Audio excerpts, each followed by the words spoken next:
Welcome to AllView 360, All Things Real Estate Podcast, with your hosts, Daniel Gutierrez and Shannon Dempsey. We explore real estate from every angle, giving you insights, tools, and confidence to make smart decisions that support your future. It's time for a new perspective on property. Welcome to AllView 360. Hey guys, today we're talking about how to maximize your home if you're going to rent or you're going to list to sell, which are the same thing and different. And we do both of them on a regular basis. So we thought we'd kind of go over what's different, and it changes on a regular basis too. Yeah. This is a question we get a lot. It's a question we get a lot, and it's an answer that I change depending on what the market's doing. Yeah. Also, too, depending on what the client wants and what their reality is, what their situation is. And their budget. And their budget. And their budget. Yeah. So when it comes to first listing your home for sale or rent, first impression is the biggest key factor there. Yeah. Where do you draw the line at first impression? I don't think there is a line. There has to be a line. Like, what's the first impression of a home? The curb. You think the curb? Yeah. Do you want to ask me what I think? What do you think? I think it's the neighborhood. Okay. Well, you can't change the neighborhood. You can change how they get into the neighborhood. I do that for yeah. listings. So I'll change the direction of the way someone comes in. How do you do that? I suggest you take your client off of this exit. I suggest you come in this way, and I'll tell the agent that's showing the property that this is the best route to take to get a true indication of the neighborhood. Okay. Because to me, that's the first impression. No, that's clever, great, and how, I mean... Does it work? I don't know. Yeah. Do people actually follow my rules? No. Because I just follow what my GPS says. Yeah, true. Okay. So then after that, it's curb appeal. Mm-hmm. When they show up to the home, what do they feel? What do they think? If you have an opportunity to impact how the neighbors appear, great. Physically? No. I'm just kidding. It's not. Yes, also.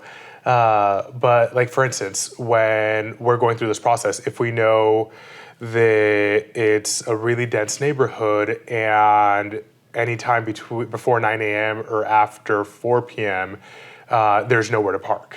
Yes. Then at that point, we try to schedule showings in between that to address the parking issue. Also, too, if someone's coming to view a home, regardless if it's for rent or for sale, and they can't park, it's game over. They're never game over. in. Or street sweeping days.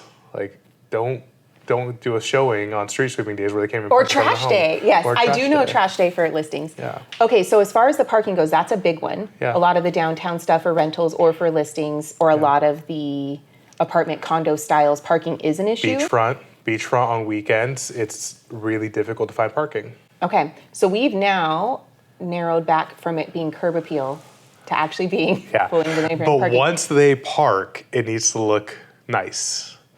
So cleaned up, no trash, no weeds, fresh coat of paint if possible. Sell the experience. When it comes to parking, I've handled this a few different ways with listings, especially recently in the last year, as I try to get more detail oriented with all of it. Yeah. With the condos or the high rises, I'm physically walking through, giving a video on how this person should park, and I send that video to the agent. I say, please send this to your client, because I don't want them walking into the listing already irritated with the process of finding parking. 100%. Now they're late, now they're off schedule. So that video, 30 seconds, here's where you're gonna park, here's how you pull in, blah, blah, blah. The response that I've gotten from agents on that has been wonderful, and I'm hoping it's helping with the overall experience. The other thing, I'm not even realizing I'm doing this parking stuff now that you brought it up. You pay attention to the details. That's why you're so excellent. Thank you. The other thing with parking, so I don't like people parking in the driveway, sellers parking in the driveway when a showing is happening. On the flip side, no one actually parks in the driveway when they're showing the home. I do. I'm right up in that driveway, but for the most part, people won't pull in. So I'm asking sellers whose car normally would not be on the street, pull out of the driveway and then pull your car pretty far up. And that's been working well too as far as overall curb appeal. My philosophy is sellers or owners for a rental don't park in the driveway. Agents don't park in the driveway. Let the clients park in the driveway. Okay, so first impression, parking, curb appeal, all of that. Yeah. Clean windows, fresh landscaping, no trash cans. Yeah. And then you move into the actual home. Now what are we looking at? I mean, psychologically, there's a ton. What do they feel when they open the door? What do they smell? What do they see? The lighting, natural lighting is key. Open the windows, get fresh air in there, make it a comfortable temperature. Have appeal to all the senses. Appeal to all the senses. Do you suggest people paint the front door? If necessary, yeah. I think there's certain points where it's good enough. Others where it's like, absolutely not. We need to change this. Mm-hmm. But also, too, to one of our other points, like, what is the seller, what is the owner willing to do? I know, and that kind of moves in. So the decluttering and the overall appearance when you first walk in leads into staging, which is another key component. Yeah. We've handled staging multiple ways. Usually with a vacant home, I recommend a full stage. That's something that has to be cost effective. Yeah. But statistically, it's a fully staged home, I think it's 11% higher sells.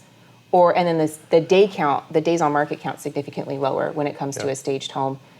So in my dream world, we are power wash windows, no cars in the driveway, fully staged vacant property. No two stagers are made alike. Find a good stager that knows the essence of the community, the home, the intended buyer, the likely buyer, and appeal to them. Yes. I've worked with a lot of incredible stagers. The ones that I've been drawn to and continue to use are people that I like their initial style, the style that they like, what I see on their social media. I'm drawn to that style. Yeah. And then what I've noticed is they spend a lot of time in the home before the actual stage day, and then they completely adjust the style based on the overall appearance of the home, the paint color, the style of the exterior, the neighborhood, all of that. Yeah. And that's been fun to watch. So yeah, it is important to find a stager that's going to align with what the property is actually doing. They need to. You can't just have a one-size-fits-all. Mm-hmm. Also, like over-cluttering small homes.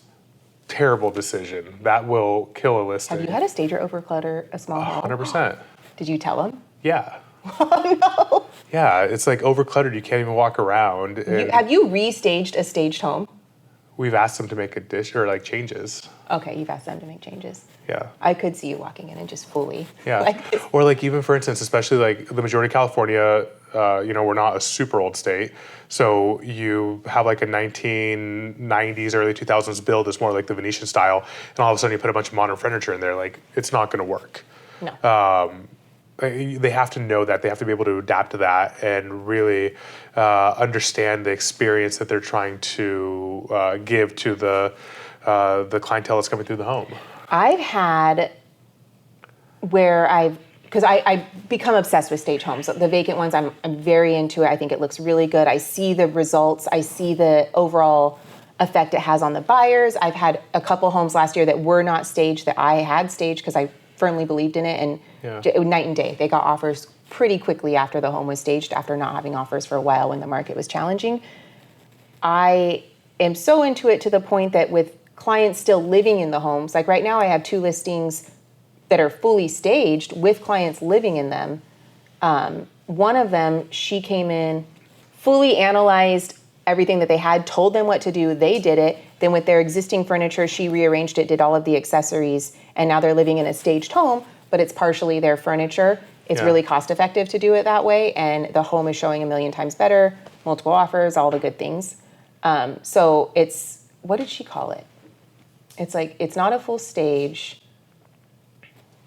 I don't know. You haven't done this? Partial staging? Partial staging. We've done it where we go in with the existing furniture, and I say we as if we're different people. So we've gone in. We are different people. We're not. Okay. We've gone in, used their existing furniture, and then added accents where needed, removed stuff, especially like their personal belongings, things that are very unique to them that we wouldn't want photographed in listings or that we really wouldn't want available to the public for anyone coming in, and just made it look like a much more desirable home to the greater population. Okay. And then as far as rentals go, because staging's costly. Yes. And when you're selling your house for top dollar, it makes sense. When you're collecting commission, it all makes sense. With rentals and all of that, and as far as marketing goes, how are you handling staging there? Rentals are completely different. So we do still professional photography, and we highly recommend that for anyone doing a rental. iPhone photos, Android, whatever it is, flip phone, if you still have one, it's not going to work. The quality of a professional camera and a professional photographer is going to pay dividends relative to just iPhone photos. So hire a professional photographer, have professional photos. We do what's called digital staging, using technology to make the home appear as if it were staged. And it does really well with the listings. It gets a lot of people in, but it doesn't have the high economic cost of fully staging a home, which can be thousands and thousands of dollars. But we're still able to have a lot of the value without a lot of the costs. In addition to that, the same rules still apply. It has to be like gracefully staged. It has to appeal to the correct audience. And in regards to actual physical staging, I have seen real estate agents who do staging for rentals, but the clients pay for it. Okay. And they're told that this is needed. In my opinion, you're losing your clients' money. Why? Well, like let's say you with rentals. With rentals. Okay. Let's say a nice home rents for $5,000 a month. That's going to be what, a 3-bedroom home, depending on the area. 3-bedroom home for staging, you're probably in California. In California. Yeah, in California, Southern California. You're probably around $4,000 to $5,000 to stage a 3-bedroom home, right? So 1 month's rent to stage the home? Exactly. 1 month's rent to stage the home. The leasing commission is going to be 6%. So at that point, you're 2.5 months in before you break even just on your listing and leasing costs. So staging for rentals is virtual stage.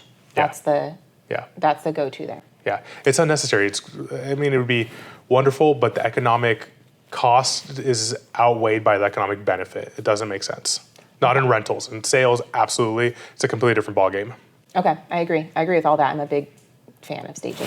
So once they're in the home, we've already agreed to the staging, we're doing all the photography, we're doing all the pre-marketing stuff, but before that they're going to do some upgrades and things to the home to get it showing better. Yeah. What are budget friendly or honestly no cost items that you have sellers do or landlords do to get their home showable?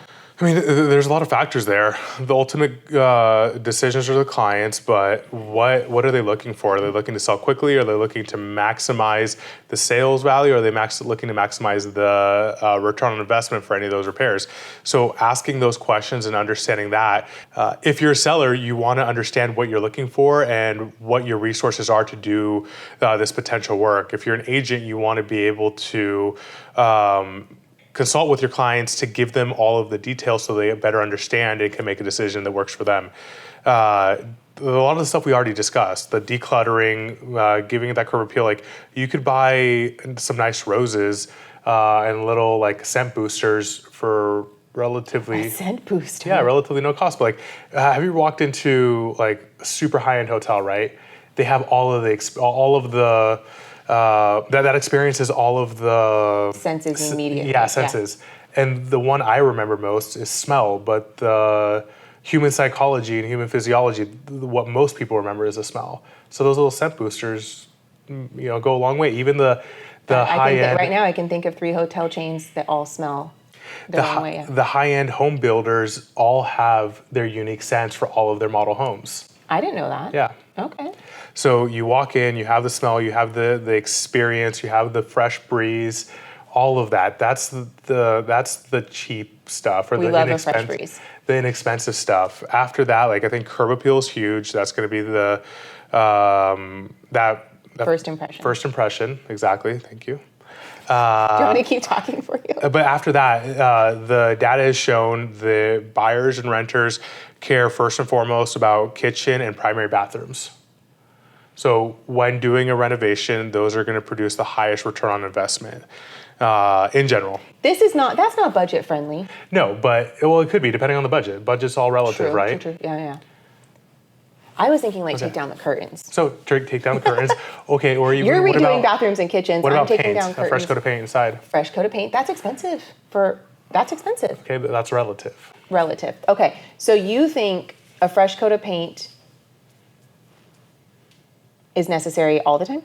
No, absolutely not. Okay. There's times where the paint's completely fine. Okay. So I was going to say for budget friendly. I'm not trying to redo kitchens and bathrooms to be budget friendly. Maybe my budget's a little less, but I'm thinking take down curtains. Yeah.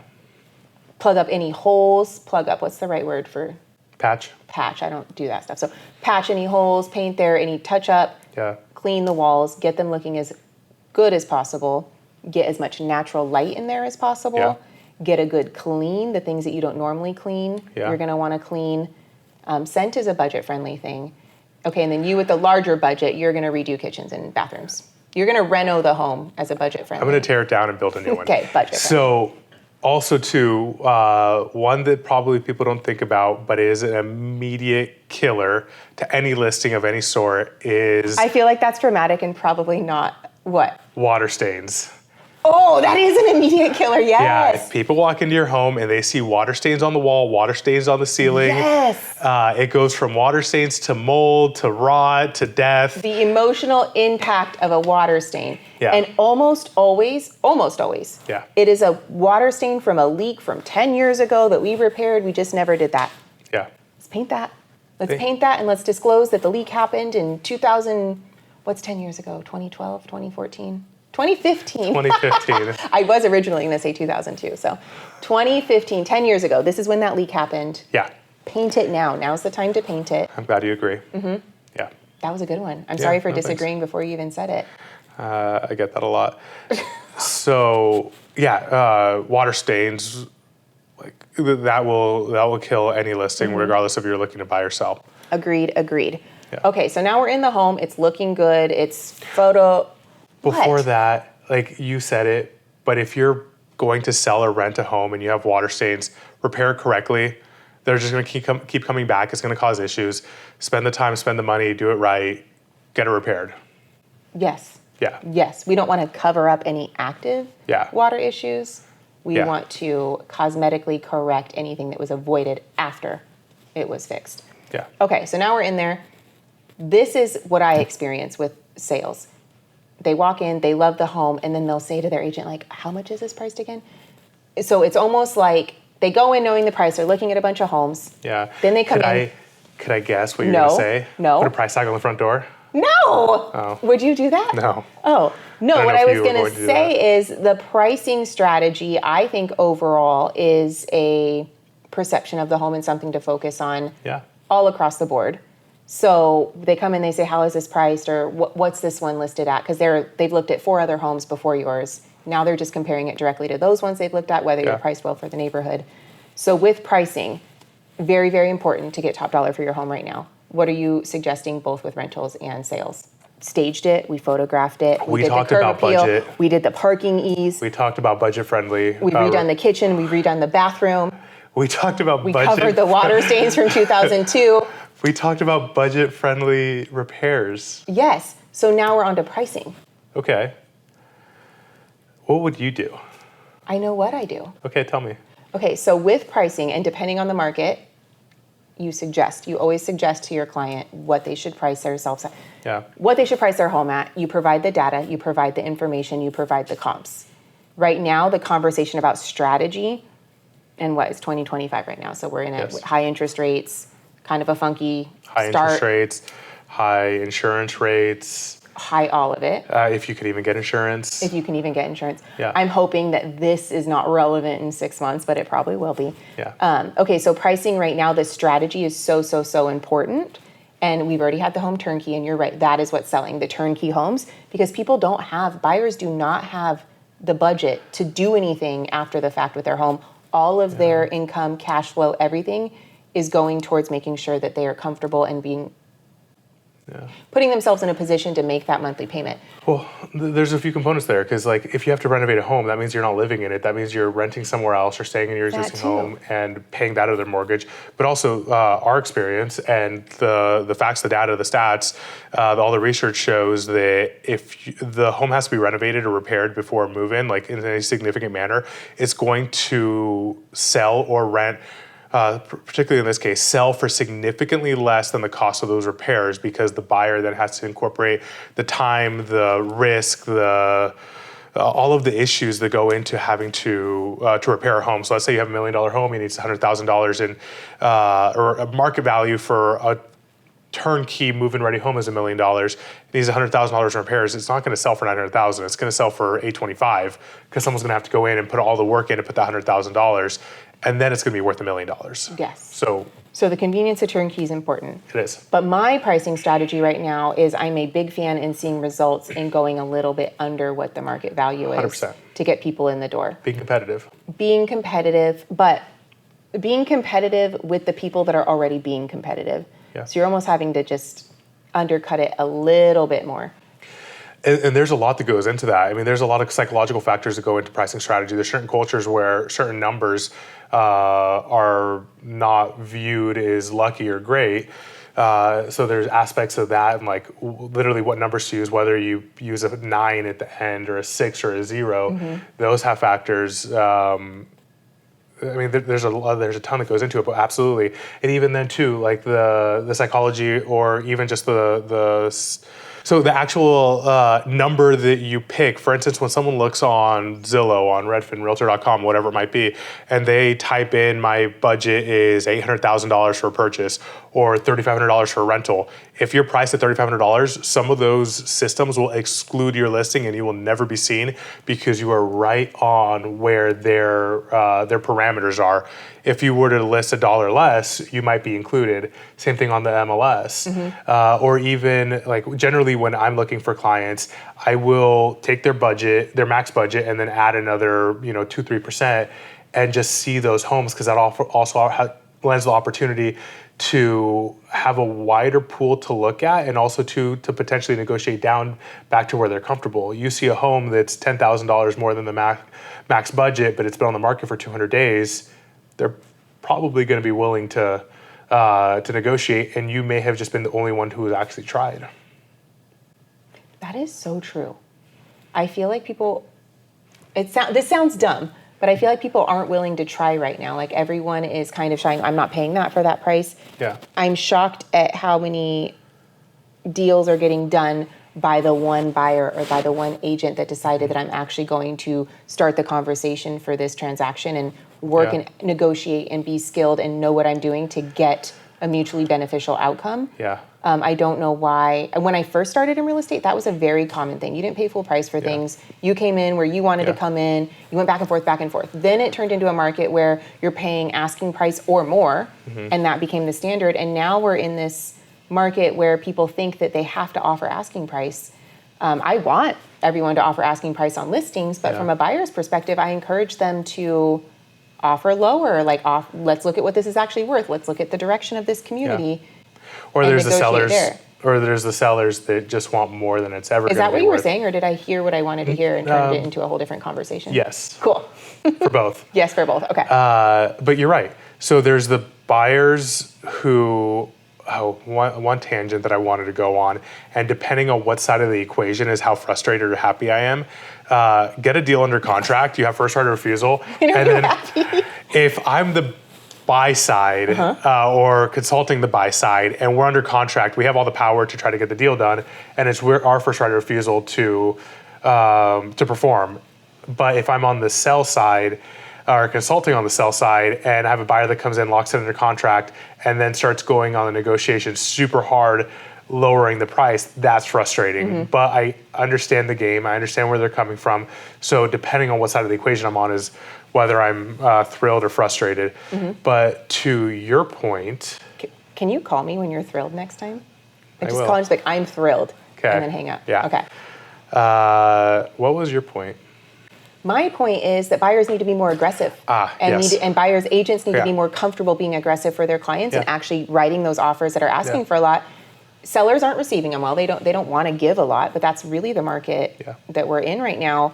Not that I don't think it's a buyer's or a seller's market. I think it's just a balanced market right now. If you look at the metrics, it's balanced. Yeah. And depending on the sub-markets, it goes either way. But at the end of the day, it's balanced. And you still have the clients who are listing significantly over market and just sitting and sitting and sitting. But what that means is there's sellers that want their number and there's buyers that have their number, and we're balanced. So we need to figure out what that in-between is And that's the skilled part that's missing. And then you have a unique situation right now where asset prices on the sale side are still very high, where rental rates have actually stayed pretty stagnant for the last 24 months. And rental rates are a fraction of what a mortgage would be for buying a new home. So you could go in and rent a home that you're paying, go back to that $5,000 a month, where if you were to buy it, your mortgage would probably be closer to $8,000 or $9,000 a month. I don't want to pay that. I know, but that's the reality right now. I know, it's pretty crazy. Or you have the people, the investors who buy homes for the purpose of renting them without doing the proper due diligence on the front end, and only realize too late that the rental value is a fraction of what their mortgage or costs are. This is true. Okay, I have one more point that I want to talk about before we have to stop talking. Never. Okay, so timing of the market. Okay. In other states, timing is very important because weather plays, everything plays. In California, there really is no outlying factor that determines the timing of our market. But I always say from Halloween to Super Bowl, that's kind of the slower time. The spring market is the time to sell your home. Yeah. How adamant are you about timing? Do you ever tell people don't list now, wait until this time, or do you... If you list now, it's going to be slower. Like, would you absolutely not list your home in a certain time? There's no absolutes, but although we don't have four seasons, we're still an international... I did a really long explanation just to say we don't have four seasons. We're still an international destination. People are still moving from all over the country. So it's still the same thing with the school year cycle for families. When companies are hiring and people are transitioning or transferring for companies, the data still shows that the shoulder seasons, like the Halloween to Super Bowl, are still slower. Fewer people are selling, fewer people are moving, fewer people are buying. It still happens. I would always consult with the client. If they have the ability to wait until spring, do so. If they can't and they need to sell, do it, we'll figure it out. A lot of your clients are investors, though, and a lot of their properties are rented out, so their timing aligns with whenever their tenant moves out. Yeah. So what do you do, like when a lease ends for a tenant and that client has told you, hey, I'm ready to sell this home now, I don't want to rent it anymore. You're like, okay, cool. The lease expires November 30th. What are you going to tell your client? Are you going to say, let's list in December? Are you going to encourage to wait? What does that conversation look like for you? It's still the same. So when we're leasing properties, we're still trying to get that leasing cycle into the spring and summer.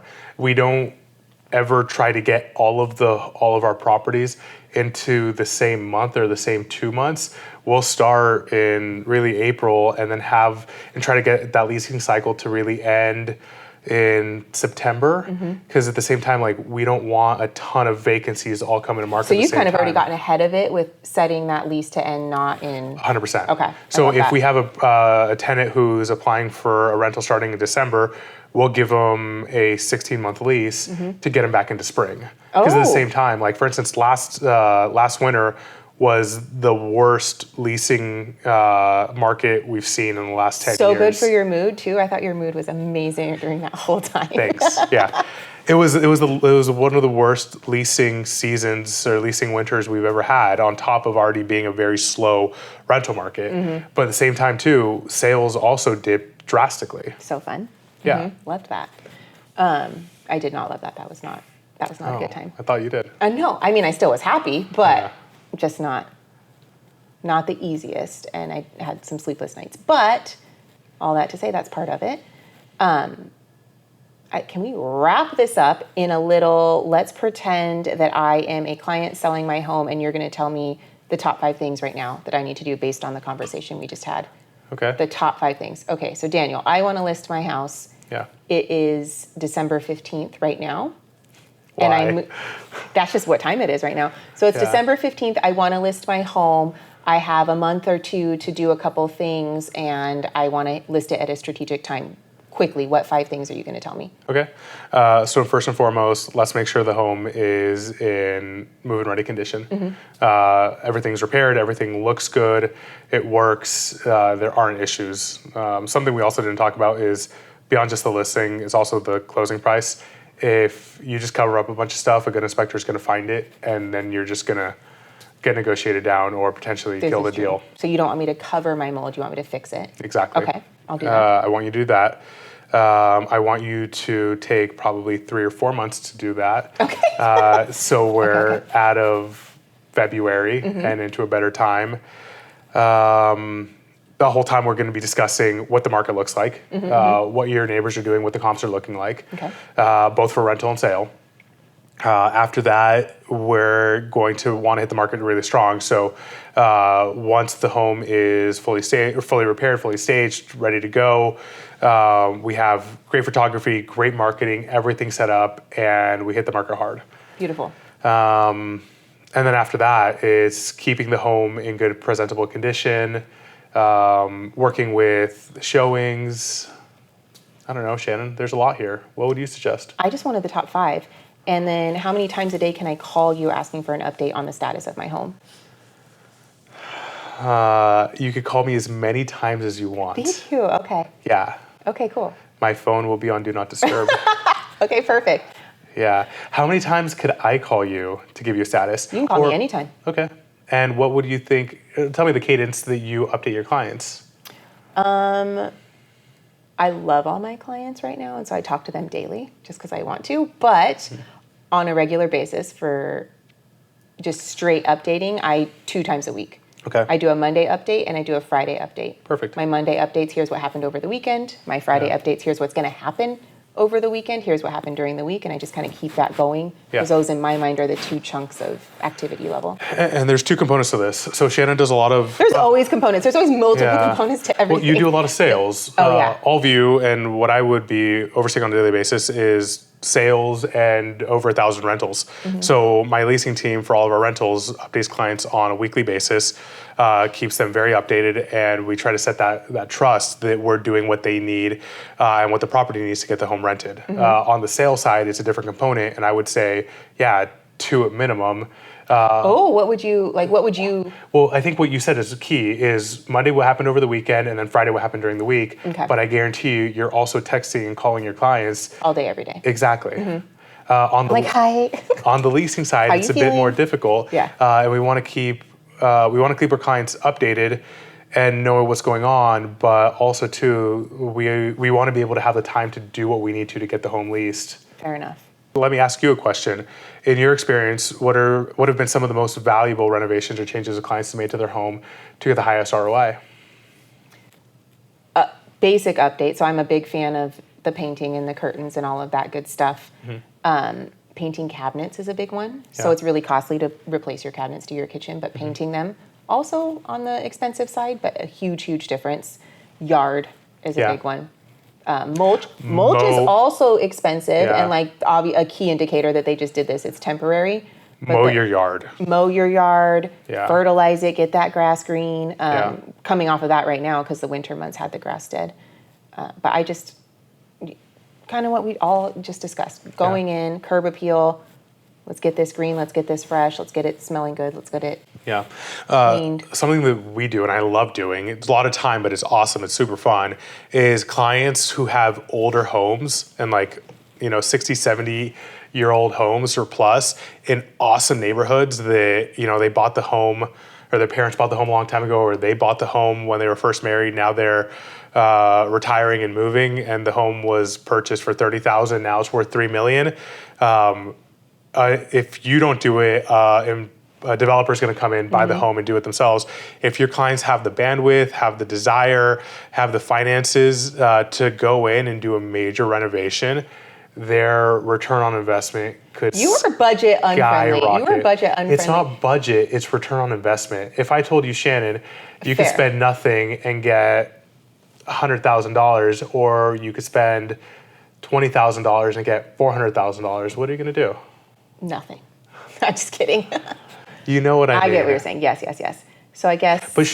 But investors, sellers, anyone shouldn't shy away from those things. This is true. Or if they do, call me and... I'm not calling you. I'll buy it. You're going to spend... Yes, I'll do that. And then you can flip it and do all that good stuff. Yeah. Okay. But how I look at things is if someone could buy it, do something, and make more money, then obviously you can too. It's just, do you have the desire? And also, there's times where it's skill set, vendor list, budget, Yeah. ability. Sure. And if you don't have those things, partner with someone like us who does.